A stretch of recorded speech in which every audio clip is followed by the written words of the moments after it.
ಇಳಿಕೆ ಆದಾಗ ಸಾಕಷ್ಟು ನಾವು ಇಳಿಕೆ ಆದಾಗ ಬೇಜಾರಾಗ್ತೀವಿ, ಹೆಚ್ಚಿಗೆ ಆದಾಗ ಸಿಕ್ಕಾಪಟ್ಟೆ ಮಂದಹಾಸ ಇದ್ ಮಾಡ್ಕೊಂತೀವಿ.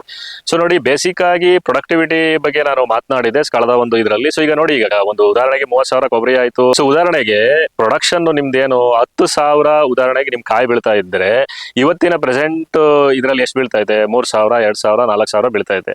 ಸೊ ಅಲ್ಲಿಗೆ ಪ್ರೈಸ್ ನ ಕ್ಯಾಲ್ಕುಲೇಟ್ ಮಾಡಿದಾಗ ಎಷ್ಟು ಸಿಕ್ತು?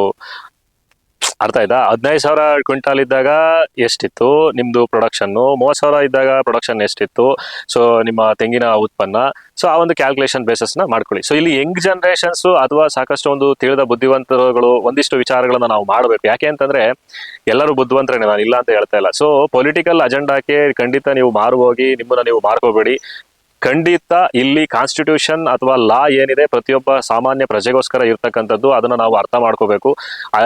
ಇಲ್ಲಿ ಜಾತಿ ಧರ್ಮ ಪಕ್ಷ ಜೆಂಡ ಹಿಡ್ಕೊಂಡು ನಾವು ಹೋಗೋದಕ್ಕಿಂತ ಹೆಚ್ಚಾಗಿ ನಾವು ಒಬ್ಬ ಉದ್ಯಮಿ, ರೈತ ಅಂತಕ್ಕಂಥದ್ದೇ ಒಬ್ಬ ಉದ್ಯಮಿ. ಸಾಕಷ್ಟು ಅಂಶಗಳನ್ನ ಒಬ್ಬ ಉದ್ಯಮಿಗೆ ಬೇಕೇ ಬೇಕು, ಅದು ನಿಮಗೆ ಗೊತ್ತಿರಲಿ. ಸೊ ಇಲ್ಲಿ ಮಾರುಕಟ್ಟೆ ವ್ಯವಸ್ಥೆಯೂ ಬೇಕು, ಬೆಳವಣಿಗೆ ವ್ಯವಸ್ಥೆಯೂ ಬೇಕು. ಆ ಒಂದು ಲಾಜಿಸ್ಟಿಕ್ಸ್ ಆಗಿರ್ಬೋದು, ಟ್ರಾನ್ಸ್ಪೋರ್ಟೇಷನ್ಸ್ ಆಗಿರ್ಬೋದು, ಮುಂದಿನ ಒಂದು ಫ್ಯೂಚರ್ ಪ್ರಿಡಿಕ್ಷನ್ಸ್ ಇರ್ಬೋದು, ಪ್ರೆಸೆಂಟ್ ಪ್ರಿಡಿಕ್ಷನ್ಸ್ ಇರ್ಬೋದು, ಎಲ್ಲದೂ ಕೂಡ ನಮಗೆ ಬೇಕಾಗಿರ್ತದೆ. Because of we are entrepreneur. So ನಾವು ಉದ್ಯಮಿಗಳು. ಸೊ ಈ ಒಂದು ಆಲೋಚನೆ ಈ ಒಂದು ನಿಟ್ಟಿನಲ್ಲಿ ನಮ್ಮ ಪೂರ್ವಜರು ಮಾಡಿದ್ರು. ಮಧ್ಯಂತರದಲ್ಲಿ ನಾವು ಅದನ್ನ ಏನು ನಾವು ಘರ್ಷಣೆಗಳಲ್ಲಿ ಆಗಿ ನಮ್ಮ ಒಂದು ದ್ವಂದ್ವ ಪರಿಸ್ಥಿತಿಯಲ್ಲಿ ನಾವು ಲಾಸ್ ಅನ್ನ ಅನುಭವಿಸ್ತಾ ಇದೀವಿ. Young generation, future Young generation sustain ಆಗಬೇಕು, ಅಥವಾ present Young generation sustain and survive ಆಗಬೇಕು ಅಂತಂದ್ರೆ ದಯಮಾಡಿ ವಿಚಾರವಂತರಾಗಬೇಕು. ಅಂಶಗಳನ್ನ ಒಂದು ತಿಳ್ಕೊಳ್ಳೋದಕ್ಕೆ ಪ್ರಯತ್ನ ಪಡಿ. ಪೊಲಿಟಿಷಿಯನ್ಸ್ ಫಾಲೋವರ್ಸ್ ಗಳನ್ನ ನೀವು ನಂಬಿ ಏನಾದ್ರೂ ಹೋದ್ರೆ ಖಂಡಿತ ಫೇಲ್ಯೂರ್ಸ್ ನಾವೇನೆ. ದಯವಿಟ್ಟು ಅರ್ಥ ಮಾಡ್ಕೊಳ್ಳಿ. ನಮಸ್ಕಾರ.